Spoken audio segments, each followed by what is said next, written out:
I applied to every health tech startup, every marketing role that even remotely intersected with medicine. I had probably sent out over 1,000 applications. Most of the companies rejected me immediately. I went from working as a medical doctor to working in marketing at a health tech startup, which on paper makes absolutely no sense. Doctors don't train for over 5 years to end up in marketing. But for the last 3 years, that's exactly what I've been doing. So in this video, I'm going to break down exactly how I made that switch, how I made myself hireable, and how I landed my first marketing job with a medical background. So if you're new here, I'm Matthew. I trained as a medical doctor, originally from Kingston, Jamaica, and later moved to the UK, where I ended up transitioning into the business side of healthcare. So when people first hear my story, they always ask the same question. How did you actually get your first marketing job as a doctor? Because on paper, that career switch isn't really a thing. So in this video, I'll break down 3 main things. 1. Why marketing makes sense for my background. 2. How I made myself hireable without a traditional marketing career. And 3. How I actually landed my first role at a health tech startup. Because this career change didn't happen overnight. There were a lot of applications, experiments, and learning experiences along the way. So let's start with why marketing makes sense for me in the first place. Chapter 1. Why marketing made sense. So when people hear that I moved from medicine into marketing, they usually assume this was a super sudden decision. Like one day I just woke up and decided, hey, I want to work in marketing instead of medicine. But honestly, it didn't happen like that at all. And looking back at my early career, I had actually been doing bits of marketing for years without really thinking of it as marketing. So back home in Jamaica, I helped with a few family healthcare businesses. This meant helping with things like advertisements, working on websites, even helping hire people who were driving sales. At that time, I never thought of this as a possible career. I just thought it was quite interesting. But I think the moment where it really started to click for me was actually through sport, specifically badminton. Now let me explain. During medical school, I started a badminton coaching business. And if you know anything about running a small business, you will realize quickly that it doesn't matter how good your service is. If no one hears about it, nobody's going to show up. So I had to figure things out and figure this out quickly. So in my early stages, I started experimenting with Facebook ads. I tried using Instagram to promote coaching sessions, and I played around with pricing, offers, and really just trying to turn interest into actual bookings. And I remember noticing something really quickly, that I was actually really enjoying that process. I really enjoyed testing ideas, seeing what worked, seeing what didn't work, and figuring out really how to grow something. And this felt really different from how I felt during hospital shifts. Like figuring out these problems felt so energizing. And every time I went to work at the hospital, I felt so drained. And also around the same time, I started to notice something about healthcare companies. And a lot of them built really good products, and they had really good science behind them.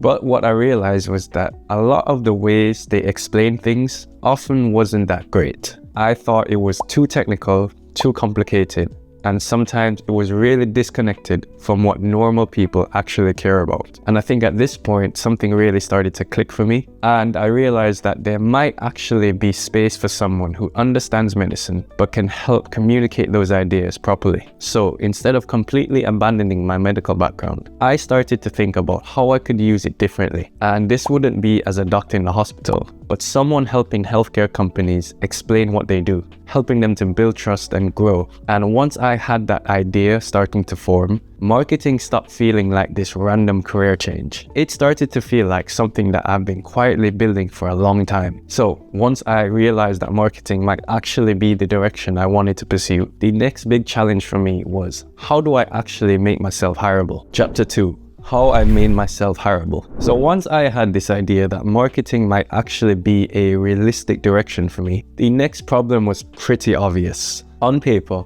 I was still just a doctor. I didn't have a marketing job title. I haven't worked in an agency before, and I definitely didn't have the kind of CV or resume that most marketing roles were asking for. So the big question became, how do you make someone like me hireable? And for me, the first step was my master's in management. When I moved to the UK, I enrolled in that program partly because I knew I needed to understand the business side of things properly. And I was pretty intentional about which modules I focused on. So I took as many marketing related modules as I could. Think about things like strategy, branding, consumer behavior, and marketing analytics. And I knew really early on that a degree alone wouldn't get me a job, but I knew it would help me build a language around something I was already interested in. So before that, I understood marketing mostly through experimentation, but now I could actually explain things like positioning, marketing segmentation, and brand strategy. And those things were really helpful when it came to the interview stages of the process. The second big thing I had to think about was my CV, because if I had just sent out a typical medical resume, it wouldn't have made any sense for any marketing roles. So instead of only focusing on my clinical work, I started to highlight the parts of my experience that were actually relevant. So I started to focus on things like my marketing work for family businesses, the strategies I did for running ads and promotions for my own badminton business, and any projects that involve communication, growth, or building something. So in other words, I had to translate my experience into a story that made sense to someone hiring for a marketing role. And eventually that story became pretty simple. I made sure to stay away from the story of I was a doctor randomly jumping into marketing. Instead, I was someone with a medical background who wanted to work specifically in healthcare marketing. And once I framed it that way, the transition started to make a lot more sense. The final piece was being really intentional about the companies I approached. So instead of applying everywhere, I focused mostly on health tech companies and health tech startups, because I knew that those were the places where a medical background could actually be useful. And if you think about it, a traditional marketing agency wouldn't care that I had a medical degree, but a company building a healthcare product might. So I positioned myself right at the intersection between medicine and marketing.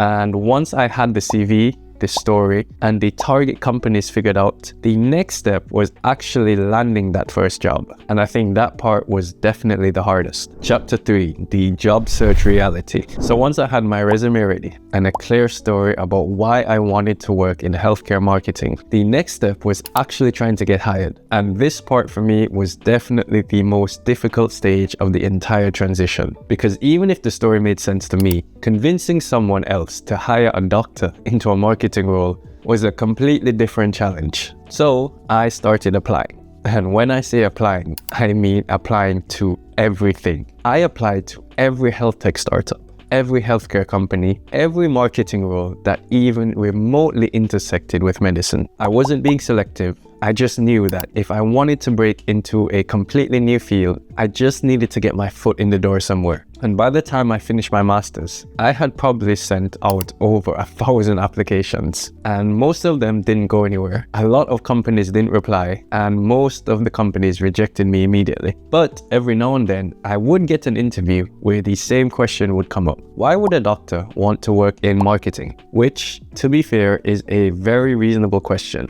But instead of waiting for the perfect role, I started saying yes to any small opportunity whenever it appeared. So initially I started in smaller contracting roles. Some were short projects and some were just helping very small startups with marketing. And usually the companies were simply needing someone who could understand the science of clinical medicine while helping with communication and growth. And at the time, honestly, my options did not look particularly impressive. But when I really look back at the small experiences I did have, they turned out to be incredibly valuable, because for the first time, I was actually inside early stage companies. I started to see how startups really operate, how they think about growth, how they think about marketing and communication. And I started to realize that marketing decisions can really be made even if you don't have a huge team or budget. And really slowly, I started to build actual marketing experience in the workforce. And by the middle of my master's program in the UK, I was working with 3 different health tech startups at the same time. And each one of them taught me something different. But there was one in particular that really stood out to me because the team was really strong. They also had a product that had real potential. And the work I was doing there started growing way beyond just small marketing tasks. And without realizing it at the time, that company ended up changing my entire life. Chapter 4, how I landed the role. So this health tech startup company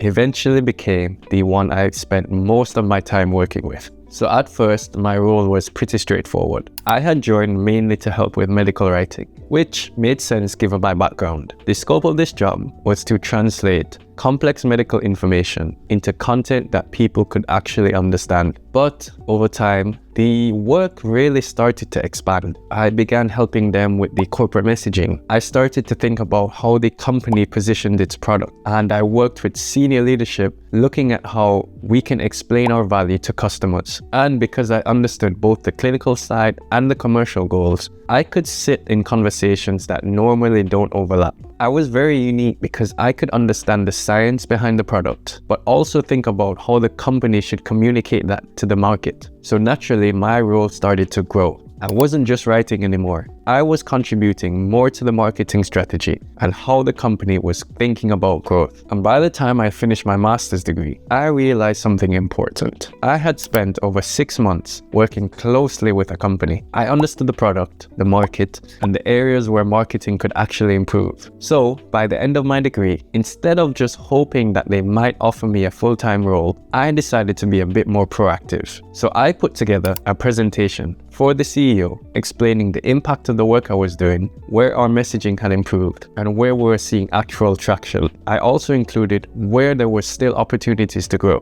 But most importantly, I explained how my role would continue to evolve if I stayed in the company full-time. Long story short, and very fortunately, they agreed. They offered me a permanent role, and I've been working there ever since. And that's really how the transition happened. It wasn't one dramatic moment where I suddenly switched careers. It was a series of small steps where I was building skills, gaining experience, and slowly positioning myself between medicine and marketing.